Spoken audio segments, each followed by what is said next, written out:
இணையதள தேரிலேறி உலகெல்லாம் வலம் வரும் இசை முரசு வானொலி. இது இதயங்களை இணைக்கும் வானொலி.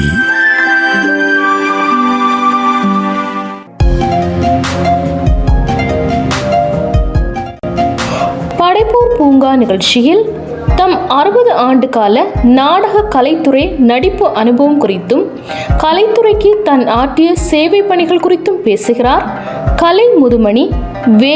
தாமஸ் அவர்கள்.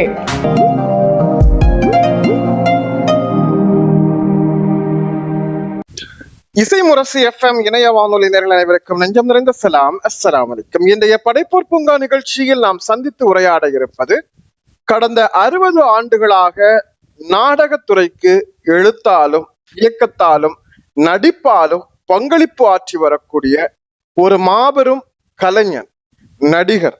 மிக முக்கியமாக கலைத்துறையின் வழியாக தன்னுடைய சிந்தனைகளை, சமூகத்துக்கு சொல்ல வேண்டிய கடமைகளை மிக அற்புதமாக அரை நூற்றாண்டுக்கு மேலாக ஆற்றி வரக்கூடிய, தமிழக அரசின் கலை முதுமணி விருது பெற்று தமிழக அரசு இவரை சிறப்பித்திருக்கும் பண்பாளர், மிகச்சிறந்த ஆசிரிய பணியை 35 ஆண்டுகளுக்கு மேலாக கடமை பொறுப்புணர்வோடு நிறைவேற்றி ஓய்வு பெற்ற தலைமை ஆசிரியராக தன்னுடைய கடமையை நிறைவு செய்திருக்கக்கூடிய ஓய்வு பெற்ற தலைமை ஆசிரியர், மாபெரும் நடிகர், கலைஞர், கலை முதுமணி வா. தாமஸ் அவர்களை இன்றைய படைப்போர் பூங்கா நிகழ்ச்சியில் சந்தித்து பேச இருக்கிறோம். 60 ஆண்டு கால நடிப்பின் பின்னணி குறித்தும் அவர்கள் ஆற்றிய கலைத்துறை சேவைகள் குறித்தும் இன்றைய நிகழ்வில் நம்மோடு பகிர்ந்து கொள்வதற்காக இணைந்திருக்கக்கூடிய கலை முதுமணி வி. தாமஸ் வா. தாமஸ் அவர்களை நம் அனைவர் சார்பிலும் அன்போடு வரவேற்றுக் கொள்வோம். வணக்கம் சார். வணக்கம். வணக்கம். உண்மையிலேயே ஒரு மாபெரும் பணி. 60 ஆண்டுகள் அப்படிங்கிறது ஒரு வியப்புக்குரிய காலமாக இருக்கிறது. இந்த கலை சேவைக்கு உலகெங்கும் வாழ்ந்து கொண்டிருக்கும் இசை முரசு நேயர்கள் சார்பில் எங்களுடைய மனப்பூர்வமான வாழ்த்துக்களையும் பாராட்டுகளையும் தெரிவித்துக் கொள்கிறோம் சார். வாழ்த்துக்களுக்கு நன்றி. மிக்க நன்றி சார். இப்ப உங்களுடைய தொடர் பணிகள் பத்தி பேசலாம். அதுக்கு முன்னால உங்களை பற்றி ஒரு சுருக்கமான அறிமுகத்தை நம்ம நேயர்களுக்கு சொல்லுங்க. உங்களுடைய சொந்த ஊர், உங்களுடைய பிறப்பு, உங்களுடைய கல்வி, நீங்கள் ஆற்றிய ஆசிரியர் பணி, இது குறித்து ஒரு அறிமுகத்தை சொல்லுங்க. என்னுடைய பெயர் வா. தாமஸ். அப்பா பெயர் வரவேல், அம்மா மரிய ஏஞ்சலா. என்னுடைய பிறப்பிடம் முடகுமூடு நாடகக்கலைக்கு ஒரு சிறப்பான ஒரு பங்களிப்பை செய்த ஊர். அதில் நான் ஒரு 3வது தலைமுறை என்றுதான் சொல்ல வேண்டும். எங்கள் ஊரில் ஆலயத்தை சார்ந்த முடகுமூடு தூய மரியன்னை பசிலிக்கா ஆலயம், இந்த ஆலயத்தை சார்ந்த ஒரு பெருங்கலைஞர் இருந்தார். அவருடைய பெயர் அல்போன்ஸ் வாத்தியார் என்று சொல்வார்கள். அவர் மிகச்சிறந்த ஒரு எழுத்தாளர், நடிகர், ஒரு சிறந்த இயக்குனர். பல நாடகங்களை, அப்போது பெட்ரோமேக்ஸ் லைட்ஸ், மின்சாரம் இல்லாத பெட்ரோமேக்ஸ் லைட் காலகட்டத்தில் காட்சி அமைப்பின் மூலம் பல புனிதருடைய வரலாற்றை, சமூக நாடகங்களை, தேவசகாயம் பிள்ளை போன்ற நாடகங்களை நடத்தி வந்தார். அவர் சிறந்த எழுத்தாளர், சிறந்த கவிஞர். எங்கள் ஊரில் உள்ள அந்த தேர்பவனியில் பாடக்கூடிய பாடல்கள் ஒரு 15க்கு மேற்பட்ட பாடல்கள் உண்டு. அந்த எல்லாம் இலக்கியம் வளம் செறிந்த பாடல்களை அவர் இயற்றினார். நாடகங்களை பயிற்றுவித்தார். ரொம்ப சிறந்த நாடகங்களை எல்லாம் அரங்கேற்றினார். அந்த காலத்தில் எங்க அப்பா அந்த நாடகத்தில் அவருடைய நாடகத்தில் ஒரு நடிகர். என்னுடைய தந்தை என்றால் ஒரு கிட்டத்தட்ட ஒரு 100 ஆண்டுகளுக்கு முந்தைய. ஆமா, நிச்சயமா 100 ஆண்டுகளுக்கு முந்தைய கவிஞர்.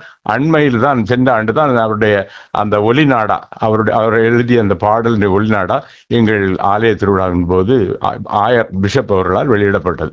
அவ்வளவு சிறந்தவர். அவருடைய நாடக கலை குழுவில் என்னுடைய தந்தை வரவேல் அவர்கள் ஒரு நடிகராக இருந்தார்.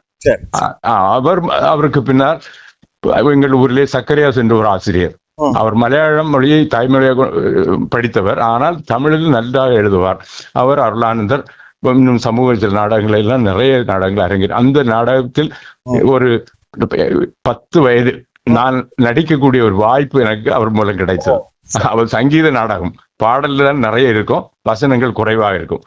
அருளானந்தர் இப்படிப்பட்ட புனிதருடைய வரலாற்றை அவர் நடிகர்களை வைத்து சிறப்பாக நடத்தினார். அந்த குழுவில் 10 வயதிலேயே எனக்கு நடிக்கக்கூடிய ஒரு வாய்ப்பு கிடைத்தது. அவர்கள் அதற்கு பின்னால் எங்க ஊரிலேயே சோக்கின் ஒரு ஆசிரியர், அவர் சமூக நாடகங்கள் பல நாடகங்களை அரங்கேற்றினார். தமையனை காத்த தங்கை, கள்ளத்தாடி, இப்படி பல நாடகங்கள் அவர் அரங்கேற்றினார். அந்த நாடகங்களும் எங்களுடைய ஊர்ல இப்படி பல கலைஞர்கள் தொடர்ந்து எனக்கு முன்னோடிகளாக இருந்ததனால் அவர்களை தொடர்ந்து அந்த ஆர்வம் எனக்கு ஏற்பட்டது. குறிப்பாக ஆலயம் சார்ந்த கலை நிகழ்வுகளில் நாடகங்கள் நடித்து வந்தேன். அப்படி இருக்கும்போது எழுத வேண்டும் என்ற ஒரு ஆர்வம், இந்த எழுத்தார்வம் எனக்கு ஏற்பட்டது. அந்த நடித்ததில் சொல்ல வேண்டும் என்றால் ஞான ஒளி என்ற திரைப்படம் உங்களுக்கு தெரியும், சிவாஜி கணேசன் நடித்த நாடகம். அது இந்த திரைப்படம் அது முதலில் நாடகமாக இருந்தது.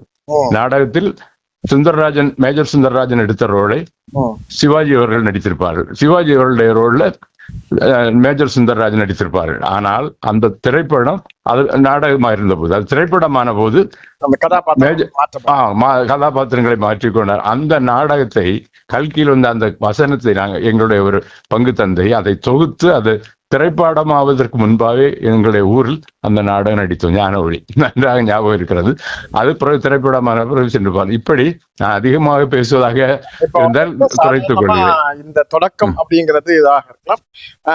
தொடர்ந்து நாடகத்துறை பத்தி பேசலாம். அதுக்கு முன்னால உங்களுடைய குடும்பம் பத்தி சொல்லுங்க. அப்பா அடிப்படையில என்ன பண்ணிட்டு இருந்தாங்க? அம்மா ஒரு ஒரு கட்டிட கான்ட்ராக்டர் தான், சின்ன கான்ட்ராக்டர், சிறிய அளவில் ஒரு கொத்த வேலை பணிகளை நடத்துகின்ற ஒரு கலைஞராக இருந்தார். ஆனால் இந்த பொது உடைமை இயக்கத்துல ஒரு தீவிரமான பற்றாளர் எங்க தந்தை. கம்யூனிஸ்ட், இடது கம்யூனிஸ்ட் இயக்கத்துல, மார்க்சிஸ்ட் கம்யூனிஸ்ட்ல பெரிய மனமுட்டினுடைய ஒரு முதல் உறுப்பினர் சொல்லலாம். அவர் அந்த பிரபல கம்யூனிஸ்ட் தோழர்கள், ஒரு நம்முடைய ஹேமச்சந்திரன், இப்படிப்பட்ட டி மணி, நம்முடைய நூர் முகமது, இவர்களுக்கெல்லாம் பெரிய நண்பர் எங்க அப்பா. அவருடைய மரணத்துக்கு எல்லாம் அவர்கள் எல்லாம் நூர் முகமது எல்லாம் வந்திருந்தார்கள். அப்படி எங்க தந்தை ஒரு அந்த பின்னணியை கொண்டு, தாய் அம்மா ஹவுஸ் ஒய்ஃப் தான் அவங்க. எங்களுக்கு நாங்கள் 6 பேர், அதுல நான் 4வது. நான் மனைவி மக்கள் பத்தி சொல்லுங்க. என்ன சார் உங்க மனைவி மக்கள் பத்தி சொல்லுங்க. எனக்கு மேரி ரோஸ் என்ற ஒரு மனைவி, ஆசிரியர், என்னை போன்று ஆசிரியர். முழு பணிக்காலம் முழுவதையும் கருங்கலில் உள்ள துண்டத்துளை பள்ளி, உயர்நிலை பள்ளியில் பணிபுரிந்தார்கள். நான் கல்லூரி படிப்பை மார்த்தான் நேசமணி கிறிஸ்தவ கல்லூரியில் படித்தேன். பிறகு பிஎட் சென்ட் சேவியர்ஸ் காலேஜ் பாளையங்கோட்டையில் படித்தேன்.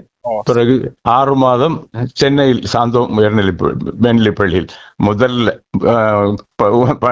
ஒரு லீவ் பிளேஸ்ல பணியாற்றினேன்.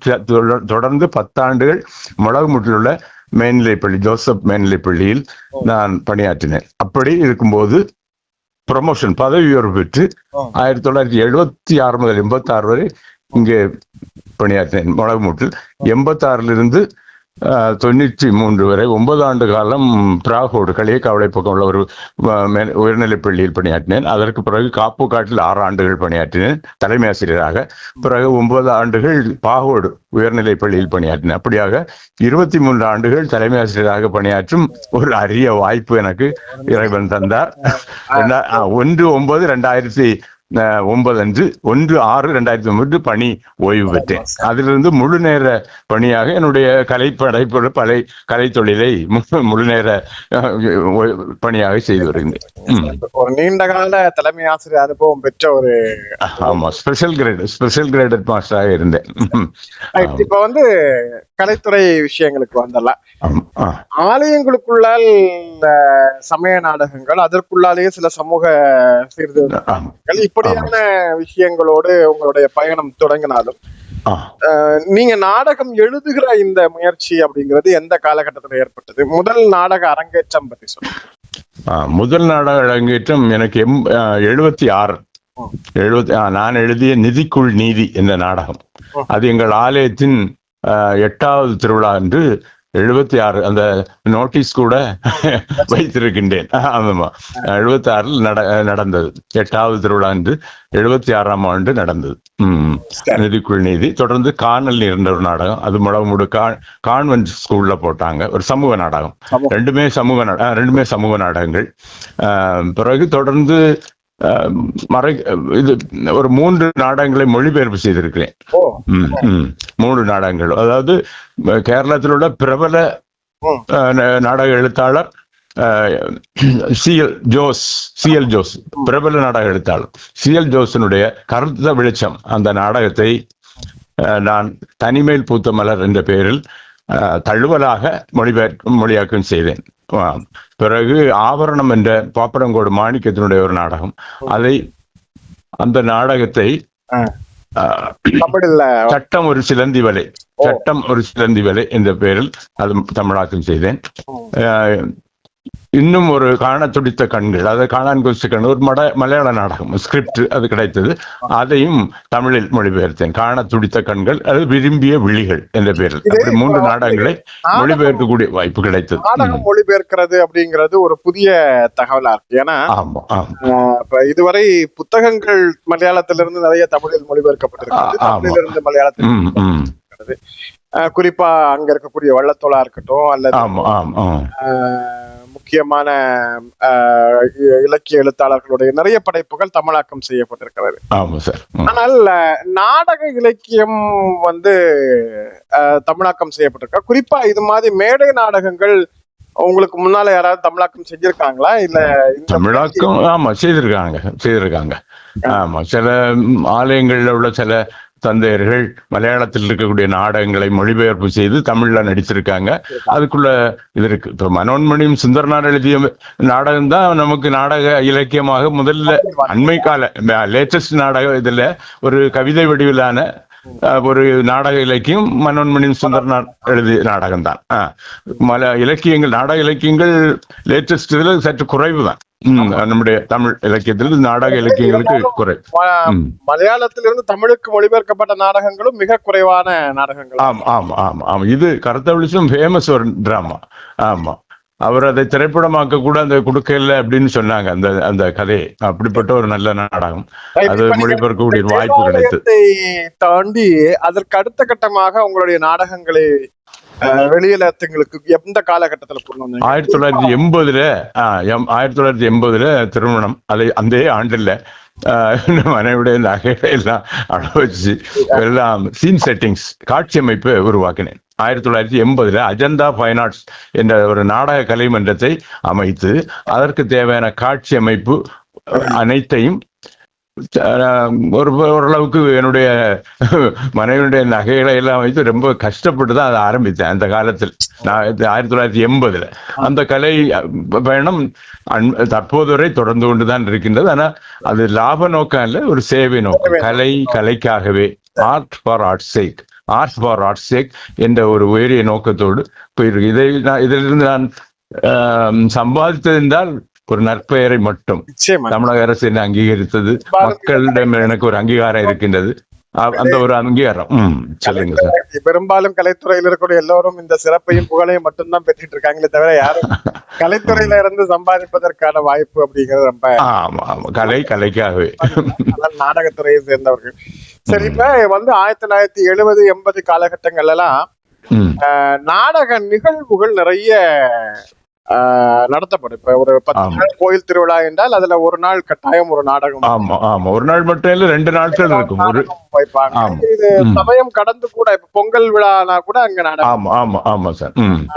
அதே மாதிரி நிறைய இப்ப உதாரணமாக இப்ப ஜவஹர்லால் நேரு நற்பணி மன்றம் அவருடைய பிறந்தநாள், காமராஜர் நற்பணி மன்றம் அவங்களுடைய பிறந்தநாள், இப்படியாக அந்த நாடக பயன்பாடு நிறைய இருந்தது. மக்களும் நாடகத்தை மிக ரசனையோடு ஒரு விடியல் பொழுது வரை உட்கார்ந்து பார்த்த அந்த காலகட்டம் 1960-70-80-90 அந்த காலகட்டம். அந்த காலகட்டத்துல இந்த துறை கிட்டத்தட்ட இன்னைக்கு சினிமா நட்சத்திரம் பெற்றிருக்கக்கூடிய ஒரு அந்தஸ்தெல்லாம் நாடக கலைஞர்கள் தமிழகம் முழுக்க பயணம் செய்து அனுபவம். உங்களுக்கு அந்த காலகட்டம் எப்படியான வாய்ப்பை தந்தது? ஒரு சிறப்பான வாய்ப்பாக இருந்தது. காலையில் பள்ளி, மாலையில் ஏதாவது ஒரு நாடக ஸ்டேஜில் இருப்பேன். ஒரு சில வேளை என்னுடைய நாடகமா இருக்கும், நான் இயக்குன நாடகமா இருக்கும். பல நாட்கள்ல ஒப்பனையும் செய்வேன். நான் ஒரு ப்ரொஃபஷனல் மேக்கப் மேன் மாதிரி என்னுடைய 3 மேக்கப் பாக்ஸ் உண்டு. தனியா மேக்கப் வேண்டியே போயிடுவேன் சில இடங்கள்ல. ஆமா, ஒப்பனை கலைஞராக இருந்தேன். காட்சி அமைப்புகளை எல்லாம் வைத்திருந்தேன், சொந்தமாக வச்சிருந்தேன். இதனால எனக்கு அநேக இரவுகள், பகல்ல பள்ளி பணி, இரவுல கலைப்பணி. ஆனா இது ஒருபோதும் என்னுடைய பள்ளிப்பணி பாதிக்காத அளவில் நடந்து கொண்டேன். நல்ல தேர்ச்சி விகிதம், நிர்வாகம், ஆமா, எல்லாவற்றிலும் சிறப்பாக செயல்பட்டேன். அதனால என்னுடைய கலைப்பணி ஒருபோதும் என்னுடைய ஆசிரியர் பணியை பாதிக்காத அளவுக்கு சிறப்பாக செயல்பட்டேன். அதனால ரொம்ப உண்மையிலேயே கடுமையாக உழைக்க வேண்டிய ஒரு காலகட்டம் இருந்து மக்களுடைய வரவேற்பு, நீங்கள் குறிப்பிட்டது போல 70, 80, 90களில் மக்களுடைய வரவேற்பு பிரமாதமாக இருங்க. அந்த கிரவுண்ட் ஃபுல்லா மக்கள் இருப்பார்கள். வேற அந்த பொழுதுபோக்கு அம்சங்கள் இல்லை. இன்றைக்கு தொலைக்காட்சி, செல்பேசி, இவனுடைய இந்த புதிய ஊடகங்களுடைய வளர்ச்சியினால இப்போ நம் மக்கள் இந்த பாதை மாறி பயணிக்கின்றார்கள். கலையினுடைய வடிவம் இருக்கின்றது. அந்த வடிவம் வேறு விதத்தில் இப்போது கலை இருக்கின்றது. கலை அழிந்து விட்டது என்று சொல்ல முடியாது. சுற்று வட்டாரத்துல இருக்க எல்லாரும் வருவாங்க. ஆமா ஆமா ஆமா ஆமா ஆமா. கிட்டத்தட்ட அந்த நடிகர், இன்னைக்கு இருக்கக்கூடிய ஒரு சினிமா நடிகருக்கான ஒரு அந்தஸ்து, ரொம்ப அந்தஸ்து இருக்கு. நீங்க முடிஞ்ச உடனே அந்த நாடகம், என் மகன் யுவதாசா நடிச்சா, இயேசுநாதரா நடிச்சா, இப்படி பந்தோணியார் நடிச்சா, இப்படி புனிதராக நடிச்சான், இப்படி அந்த பெற்றோர்கள் அதை பாராட்டுவாங்க. அந்த நாடகம் முடிய காலகட்டத்துல மாலை, அந்த காமெடியனுக்கு முறுக்கு மாலை, அது பிறகு அந்த இயக்குனரை கௌரவிப்பாங்க, நடிகர்களை கௌரவிப்பாங்க. இந்த நல்ல நல்ல பழக்கங்கள் எல்லாம் இருந்தது நாடகத்துல. ஆமா, நம்முடைய மாவட்டத்தை பொறுத்தவரையில இரணியல் கலைத்தோழனை நாம் குறிப்பிடாமல் இருக்க முடியாது. அதிக பங்காற்றியவர். Unfortunately was unable to get Kalaimamani. அப்படிப்பட்ட ஒரு சிறந்த கலைஞர். அண்மையில தான் ஒரு 2 ஆண்டுகள் கூட ஆகல அவர் மறைந்து. கிட்டத்தட்ட 90 வயது வரை அவருடைய நாடகங்கள் சமயம், ஜாதி, சமயம் கடந்து, மதங்களை கடந்து எல்லா மாவட்டத்தினுடைய அனைத்து பகுதிகளிலும் பிற மாவட்டங்களிலும் அவருடைய நாடகங்கள் அரங்கேறியது. ஆனால் அவருக்கு உரிய அங்கீகாரத்தை அரசு வழங்கவில்லை. ஆமா, அது ஒரு குறையாகத்தான் நான் சொல்வேன். மக்களால், சாதாரண சாமானிய மனிதர்களால் அவர் மிகப்பெரிய அளவுல கலைஞராக மதிக்கப்பட்டார். குமரி மாவட்டத்திலிருந்து நாடக கலைக்கு பங்களிப்பு செய்ததில் இரணியல் கலைத்தோழனுடைய பங்களிப்பு பெரிய. ஆமா, நானே அவருடைய நாடகங்கள் 10 நாடகங்களை இயக்கி இருக்கின்றேன். குறிப்பாக மன்னிப்பு நாடகம் மட்டும் அவருடைய நாடகத்தை 10க்கும் மேற்பட்ட ஸ்டேஜுக்கு கொண்டு போயிருக்கேன். அநேக ஸ்டேஜ்ல அரங்கேறும் போது அவரே வருவார். அவரும் என்னை போன்ற ஒரு ஆசிரியர் தான். அவர் குறும்பனை பள்ளியில் பணியாற்றியவர், குறும்பனை ஆரம்ப பள்ளியில் பணியாற்றியவர். அவருடைய ஒரிஜினல் நேம் சாமுவேல். அவர் இரணியல் கலைத்தோழன், கலையின் ஆர்வம் காரணமாக அவருடைய ஒரு ஆசிரியருடைய அவருக்கு கலைத்தோழன் என்று பெயர் கொடுத்தார். அப்படி இரணியல் கலைத்தோழன் என்ற புனைவெளியிலேயே எழுத்துக்களை எல்லாம் இருந்தால் நிறைய புத்தகங்கள் எழுதியிருக்கின்றார், நாடக புத்தகங்கள். சாதாரணமா ஒரு பகுதியில அந்த சமூக நாடகம் உருவாக்கினால் அது மட்டுமே தான் அவருக்கு அடையாளமா இருக்கும். கிறிஸ்தவ நாடகங்கள் போடுவாரு அப்படிங்கிற ஒரு அடையாளம் இருக்கும். கம்யூனிஸ்ட் மேடைகள்ல நிறைய நாடகங்கள் இயக்கப்படும். அந்த நாடகம் நடிக்கக்கூடிய கலைஞர்கள், அதற்கான கதை ஆசிரியர்கள் அதற்கான தனித்துவமானவர்களாக அடையாளம் காணப்பட்டாங்க. ஆனா நீங்க சமூக ரீதியான நாடகங்களும் சமய ரீதியான நாடகங்களும் ரொம்ப பேலன்ஸ்டா ஆமா நான் எழுதியிருக்கேன். இது நம்முடைய வரலாற்று நாடகங்கள் எழுதியிருக்கேன்.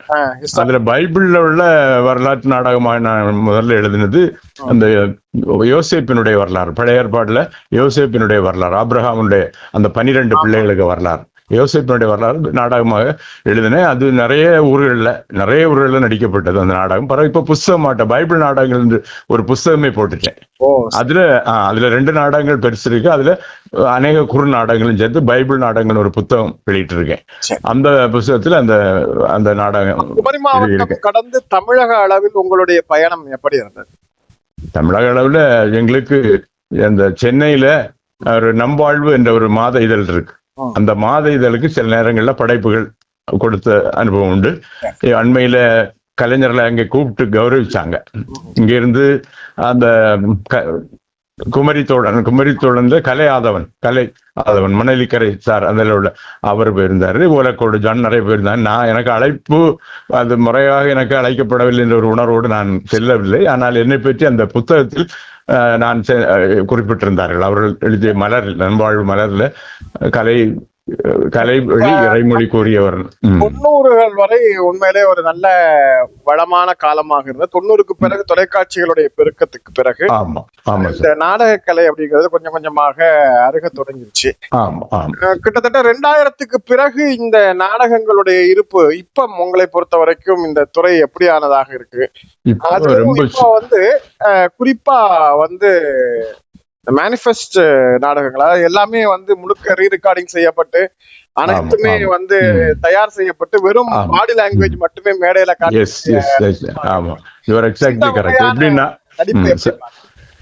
அதாவது இப்போ அந்த வசனத்தை அன்றைக்கெல்லாம் 10-15 பக்க வசனங்களை காணாமல் படித்து ஒரு வரி பழகாமல் சொல்லக்கூடிய ஒரு ஆற்றலும் திறமையும் இருந்தது. இப்போ அதுக்கு சில ஆப்ஷன்ஸ் வந்ததுனால மாற்று எல்லாருமே ரெக்கார்டிங் டிராமா, காட்சி அமைப்பு கூட இப்போ எல்இடி காட்சி அமைப்புகள் வந்திருக்கு. அதனால திரைக்கலைஞர்களுடைய இம்பார்ட்டன்ஸ் அதுல குறையுது. இந்த மாதிரி அந்த ரெக்கார்ட் போட்டுட்டு பின்னணியில நல்ல இசை மட்டும்தான் பின்னணியா இருக்கு. இப்போ வசனம் பின்னணி ஓரளவுக்கு திரைப்பட பாணியிலே. திரைப்படத்துல யார் நடிக்க எல்லாம் இப்போ டப்பிங் குரல் தான் பேசுறாங்க திரைப்படத்துல. அதே போல இங்கேயும் ஒரு பேக்ரவுண்ட்ல ரெக்கார்டிங் இதை போட்டு இவங்க வாயசைக்கக்கூடிய அது ஒரிஜினாலிட்டி இல்லை. அதுல உண்மையிலேயே அதனுடைய உண்மைத்தன்மை ரொம்ப குறையுது. அதனுடைய ஈர்ப்பு குறைவாக ரெக்கார்டை போட்டு இது பண்றாப்பா மக்கள் மத்தியில அந்த வரவேற்பு குன்றுது. ஆனா இன்றும் படித்ததை நடிப்பது அந்த அப்படியே உள்ள கலை கொள்கை உள்ளவர்கள் இப்பவுமே இருக்காங்க. நடித்து பேசி நடித்தல் அப்படிங்கிறது அது இப்பவுமே இருக்காங்க. சரி, இப்ப இன்னைக்கு சூழல்ல ஒரு 2000க்கு பிறகு கடந்த ஒரு 20 ஆண்டுகளை 2005ல இருந்து ஒரு 2025 வரைக்கும் 20 ஆண்டுகளை எடுத்துக்கொண்டால் பெரும்பாலும் எல்லா மேடைகளும் ஆலய திருவிழாக்கள் எல்லாமே இசை கச்சேரிகள் அல்லது மாடல் நிகழ்வுகளால வளர்ச்சி பெற்றுருச்சு. இந்த வகையான நடிப்பு கலை அப்படிங்கறதும் மிகப்பெரிய அளவுல குறைஞ்சு இல்ல. இப்ப இந்த மாதிரியான ஒரு சூழல்ல இந்த நடிப்பு கலையை பாதுகாக்கிறதுக்கு என்ன மாதிரியான, குறிப்பா இந்த அமைப்பை சார்ந்து இயங்கக்கூடியவர்கள், நாடக சங்கம் சார்ந்து இருக்கக்கூடியவர்கள்? Very good question. எப்படின்னா இந்த கலைஞர்களுக்கான அமைப்புகள் நெல்லையை எடுத்துக்கிட்டா நெல்லை சங்கீத சபா இருக்கு. கன்னியாகுமரி மாவட்டத்துல ஒரு நல்ல ஒரு ஸ்ட்ராங் அமைப்பு குறைவு. 1984 வாக்குல நெல்லை செந்தில்குமார் லாட்ஜில் அரசு சவுண்ட்ஸ் ஓனர் PS ராஜ், இரநேல் கலைத்தோழன், ஈரா தங்கவேல், நான் 4வது, இப்படி தொடர்ந்து ஒரு 300க்கும் மேற்பட்ட கலைஞர்கள் சேர்ந்து ஒரு அமைப்பை உருவாக்கணும். அதற்கு சிவதான் கலைவாணரோடு சென்னைக்கு சென்று குலமகள் ராதை, கப்பலோட்டி தமிழ், பல இதுல நகைச்சுவை இடத்துல இருக்கக்கூடிய அந்த நடிகர் சிவதானு தான் வந்திருந்தாரு. அது ஆரம்ப விழா நடந்தது. அந்த காளியப்பா பிள்ளை நவாப் ராஜமாணிக்கம் கம்பெனியில் நடித்து பழம்பெரும் கலைஞர் அவருக்கு காளியப்பா பிள்ளை பொற்களி வழங்கப்பட்டது. பென்ஷன் அந்த நாகர்கோவில் உள்ள அவருடைய பெயர் ஒரு கலைஞர், அவரு MN நம்பியார், இந்த பிறகு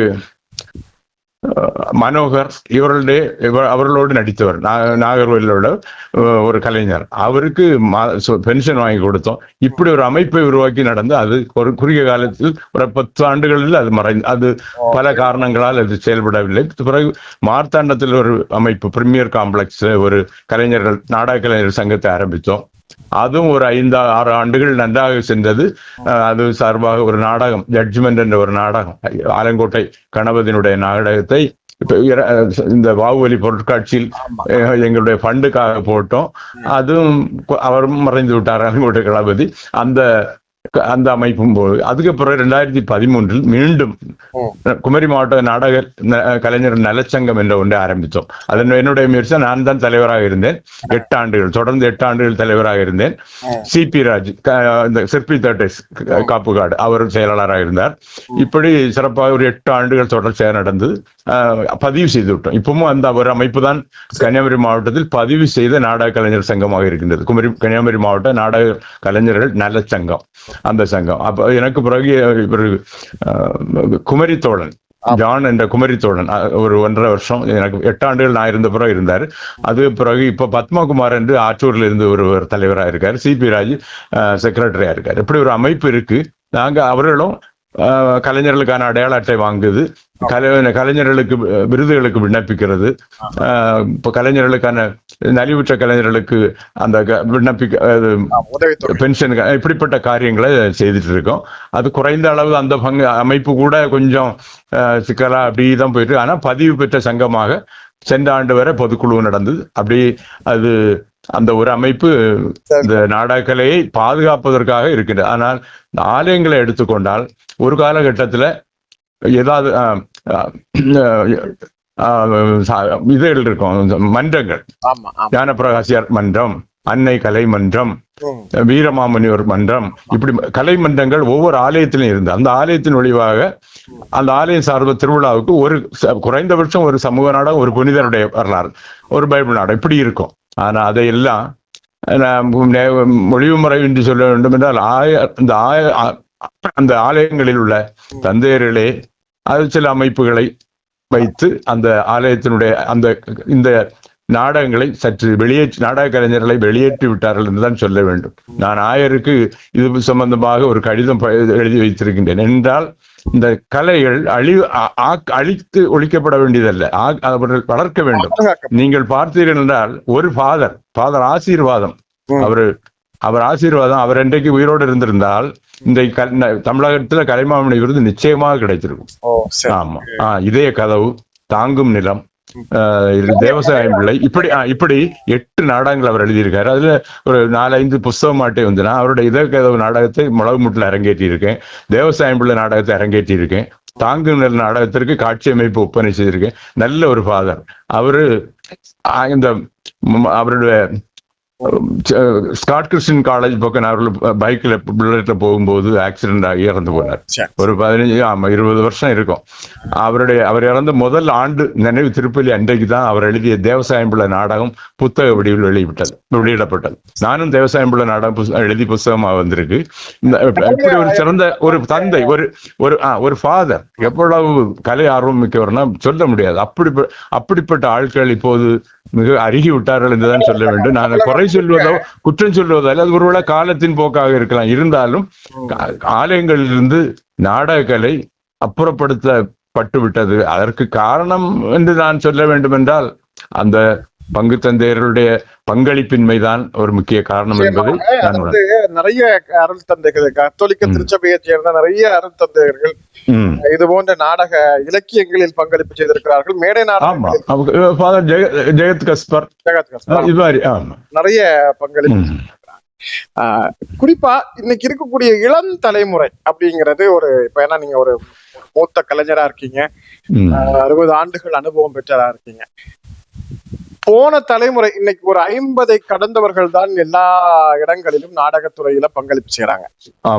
ஒரு சின்ன பையனுடைய கேரக்டரா நடிக்கிறதா இருந்தாலும் 50 வயசுக்கு மேல அவர் தான் நடிக்கிறார். இளம் தலைமுறையினுடைய வருகை என்பது இந்த துறையில மிக மிக குறைந்து விட்டது. அறவே இல்லாத சூழல் கூட பல இடங்கள்ல உருவாயிடுச்சு.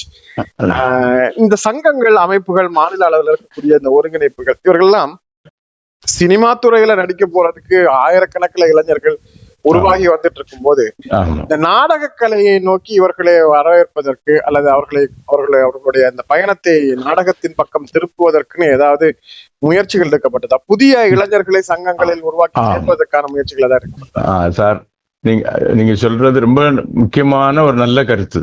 எப்படின்னா இன்றைக்கும் ஸ்கூல்லே பள்ளி ஆண்டு விழாக்கள்ல சிறு குறு நாடகங்கள், நான் 160க்கு மேற்பட்ட குறு நாடகங்கள் எழுதியிருக்கேன்.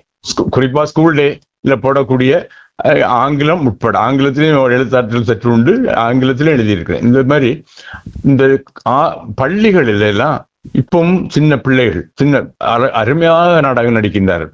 பள்ளி மட்டும் இல்ல, கல்லூரிகளில்.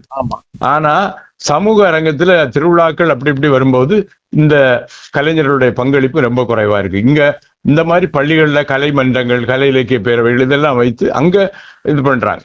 குறிப்பாக இந்த கலையூர் காதர் அவர்கள், கலையூர் காதர் அவர்களை பற்றி குறிப்பிட வேண்டும். என்னுடைய காலேஜ் நண்பர். நானும் அவரும் ஒரே காலகட்டத்தில் மார்த்தாண்டம் நேசமணி கிறிஸ்தவ கல்லூரியில் படித்தோம். அவருக்கும் கலை ஆர்வம் உண்டு. அப்போது ஃபைன் ஆர்ட்ஸ் கிளப் செக்ரட்டரியாக இருந்தார் அவர். அவர் திருவனந்தபுரம் சென்று அன்னைக்குள்ள சிவாஜி கணேசன் அளவுக்கு பெரிய புகழ்பெற்ற கேரள மலையாள திரைப்பட நடிகர் திக்குறிச்சி சுகுமாரன் அவர்களை இலக்கிய மன்றத்திற்கு அழைத்து வந்தார். ஆமா, அழைத்து அவரோட பிறகு நெருங்கிய நண்பராகவும் மாறிவிட்டார். அப்படி அது அவருடைய கலை ஆர்வம். நானும் அந்த காலகட்டத்தில் அவரோடு ஒத்துழைத்த ஒரு நண்பர்கள் ஒருவர் தான். பிறகு அதே ஆண்டுல ஒரு தடவை CL ஆனந்தன், நடிகர் CL ஆனந்தன், தமிழ் நடிகர், வீர திருமகன், இந்த மாதிரி நிறைய எம்ஜிஆரோட நிறைய நடிச்சிருக்காரு. அந்த தனிப்பட ஹீரோவாட்டும் நிறைய நடிச்ச CL ஆனந்தன், அவரை அழைத்து வந்தோம். இப்படி அந்த கல்லூரியில அன்றைக்குள்ள கலை ஆர்வம். அவருக்கு இடையில நாங்க ஒரு 40 தொடர்ந்து கலைக்காக பணியாற்றிக்கிட்டே தான் இருக்காரு. அதுதான் இன்றைக்கும் நானும் அவரும் இடையில ஒரு கிட்டத்தட்ட 35-40 ஆண்டுகள் எங்களுக்கு இடையில எந்த டச்சும் கிடையாது. ஓய்வுக்கு பிறகுதான் அண்மையில தான் ஒரு வருஷம் தான் அவரை மீண்டும் சந்திக்கக்கூடிய வாய்ப்பு கிடைத்தது. பார்த்தா அவர் காவல்துறை பணிக்கு பிறகு காவல்துறை பணியோட கலைப்பணி, நான் கல்வி பணியோட கலைப்பணி, இப்படி ஆற்றிக்கிட்டு இருக்கோம். அந்த கலைக்கு ஒரு முடிவு இல்லை. எங்க வாழ்நாள் முழுவதும் அந்த ஆடிய காலம் பாடிய வாயும் சும்மா இருக்காதுன்னு சொன்ன மாதிரி எங்களால இருக்க முடியாது. தான் அது படைக்கப்பட்டிருக்கிறது. ஆமா, இறுதியா தமிழக அரசு உங்களுடைய இந்த கலைச்சேவையை பாராட்டி தமிழ் கலை முதுமணி விருது வழங்கி சிறப்பிட்டது. இந்த விருது பெற்ற அனுபவம் பத்தி சொல்லி நாம நிறைவு செய்யலாம். இது ஒரு மகிழ்ச்சியான ஒரு அனுபவம். எனக்கு இந்த கலை முதுமணி கிடைத்தது. இது பல வேதனைக்கு பின் கிடைத்த ஒரு சாதனை என்றுதான் நான் சொல்ல வேண்டும். 3 முறை இதற்காக நான் மனுக்கள் அனுப்பியிருந்தேன். 3வது முறை எனக்கு எந்த ஒரு பரிந்துரை ஆரம்பிடவும் கிடையாது. இது மாவட்ட அளவிலான விருது. 20 ரூபாய் ரொக்க பரிசும் ஒரு ஷீல்டு மற்றும் ஷால் எல்லாம் போட்டு இது பண்ணாங்க. அன்னைக்கு அந்த இந்த கோவிட் காலமாக இருந்ததுனால மாவட்ட ஆட்சித்தலைவர் அலுவலகத்திலே எங்களை அழைத்து இளமணி, முதுமணி, நன்மணி, முதுமணிக்கு தான் 20,000, மற்றதெல்லாம் 10,000 அதுக்கு கீழே உள்ள அமௌண்ட் தான் கொடுப்பாங்க. இது தந்தாங்க. ரொம்ப கௌரவமா இருந்து ரொம்ப பெருமைக்குரியதாக இருந்தது. ஆமா, இது ஆசிரியர் நல்ல ஆசிரியர்களுக்காக என்னோட 3 தடவை என்னிடம் மனுக்கள் பெற்றார்கள். ஆனால் கலையை சிலர் விருதுகளை நோக்கி செல்வார்கள். ஆனால் விருதுகள் நம்மளை நோக்கி வர வேண்டும். அதுதான் பெருமை. விருதுகளை நோக்கி நாம் சென்றால் அது சிறுமை. கிட்டத்தட்ட அந்த விருது கூட 10,000 ரூபாய் தான் அதனுடைய மதிப்பு. அந்த நல்ல அதை கூட அதே தொகையை கொடுத்து வாங்குவதற்கும் மக்கள் ரெடியாக இருந்தார். இதெல்லாம் வெளியே சொல்றது கேவலம். ஆனா இந்த விருது எனக்கு கிடைத்தது. நான் வீட்டுல அடிக்கடி சொல்லுவேன், என்ன கிடைச்சது உங்களுக்கு, இதெல்லாம் கிடந்தது, என்ன இதுக்குன்னு பேச்சு கிடைக்கும் வீட்டுல. அப்போ நான் சொல்லேன், எனக்கு ஒரு சின்ன அங்கீகாரமா எனக்கு கிடைச்சு, இதுதான் எனக்கு கிடைச்ச பெருமை. இதை விட பெருமை என்னன்னா, ஒரு பாகுபலி பொருட்காட்சியில் நாடகம் நடக்கின்றது. ஆலங்கோட்டை கனவு நாடகம். நம்ம நாடகம் நாங்கள்லாம் கலைஞர்கள் நடித்து முடித்து செட்டிங்ஸ் எல்லாம் அவுத்து வெளியே வாரோம். பொருட்காட்சி திடலானதுனால வளையல் கடை அதெல்லாம் கடைகளை எல்லாம் போட்டு கடையில மூடிக்கிட்டு ஒருத்தன் பெட்ஷீட் போட்டு மூடிட்டு 1-2 பேர் படுத்திருக்காங்க. நான் ஒரு டால் ஒரு மஃப்ளரை எடுத்து சுத்திக்கிட்டு அப்படியே வாரேன். ஒரு குரல் கேக்குது, ஏய் அண்ணா போறாரு போத்தியா, ரொம்ப ஒரு நாடக கலைஞராக சூப்பரா இருக்கும் ஒரு நாடகங்கள் அப்படின்னு ஒரு வார்த்தை சொல்லி அந்த படுத்திருக்க ஆள்ல ஒரு சொல்லுது, என் காதுல விழுது. இதுதான் எனக்கு கிடைத்த பெரிய அங்கீகாரம். இதுதான் எனக்கு கிடைத்த பெரிய அங்கீகாரம். விட அரசாங்க விருதுகளை விட மக்கள் கைத்தட்டி தருகிற ஒரு நிச்சயமா ஆமா. உண்மையிலேயே ஒரு நாடக கலைஞனுக்கு கிடைக்கிற ஒரு பெரிய விருது அதுதான். சில நேரம் நினைப்பு இந்த நாடகத்தோட வச்சு மதியாக்கணும்ப்பா பட்ட கஷ்டம் போதும் அப்படின்னு நினைப்பேன். ஆனா அந்த நாடகம் வெற்றி பெற்று கிடைக்கக்கூடிய கைதட்டலும் பாராட்டும் அந்த வழியை எல்லாம் உடனே மறந்து அடுத்த நாடகத்துக்கு தயார் பண்ணிவிடும். இதுதான் உண்மை. ரொம்ப சிறப்பு சார். இன்னும் உங்களுடைய பணிகள் இன்னும் பல்லாண்டுகள் தொடர்ந்து பயணிக்க வேண்டும். கல்வி எந்த வகையிலும் பாதிக்காத அளவில் உங்களுடைய நாடகங்கள் உங்களோட இத்தனை ஆண்டுகள் பயணித்திருக்கிறது. இனியும் எந்த சூழலும் உங்களை பாதிக்காத வகையில் உங்களுடைய உடல்நலம், ஆரோக்கியம் எல்லாம் சார்ந்து உங்களுடைய நாடக பயணம் இன்னும் சிறப்படைய, இன்னும் உங்களுடைய இந்த கலைச்சேவை உயர்வடைய உலகெங்கும் வாழ்ந்து கொண்டிருக்கும் இசை முரசு நேயர்கள் சார்பில் எங்களுடைய மனப்பூர்வமான வாழ்த்துக்களை, பாராட்டுகளை தெரிவித்துள்ளோம். உலகெங்கும் வாழ்ந்து கொண்டிருக்கும் இசை முரசு அந்த இதழ் வானொலி நேயர் அனைவருக்கும் என் பணிவார்ந்த வாழ்த்துக்களையும் வணக்கத்தையும் தெரிவித்துக் கொள்கின்றேன். நன்றி, வணக்கம். நேயர்களே, இந்த படைப்போர் பூங்கா நிகழ்ச்சியில் நாம் இதுவரை கலை முதுமணி பட்டம் பெற்று கிட்டத்தட்ட 60 ஆண்டுகள் தமிழில் நாடகத்திற்காக சேவையாற்றிய வே. தாமஸ் அவர்களை சந்தித்து பேசினோம். அவர்களுடைய உரையாடல் உண்மையிலேயே நாடகத்துறையில் ஒரு பெரிய பங்களிப்பை, அவருடைய ஈடுபாட்டை நமக்கு தந்தது. அவருடைய சேவை இன்னும் தொடர மனமார்ந்த வாழ்த்துக்களை சொல்லி மீண்டும் மற்ற நிகழ்ச்சியில் இன்னொரு சிறப்பு அழைப்பாளரோடு சந்திக்கும் நன்றியும் சலாமும் சொல்லி பெற்றுக் கொள்கிறோம். அஸ்ஸலாம். இணையதள தேரிலேறி உலகெல்லாம் வலம்பெறும் இசை முரசு வானொலி. இது இதயங்களை இணைக்கும் வானொலி.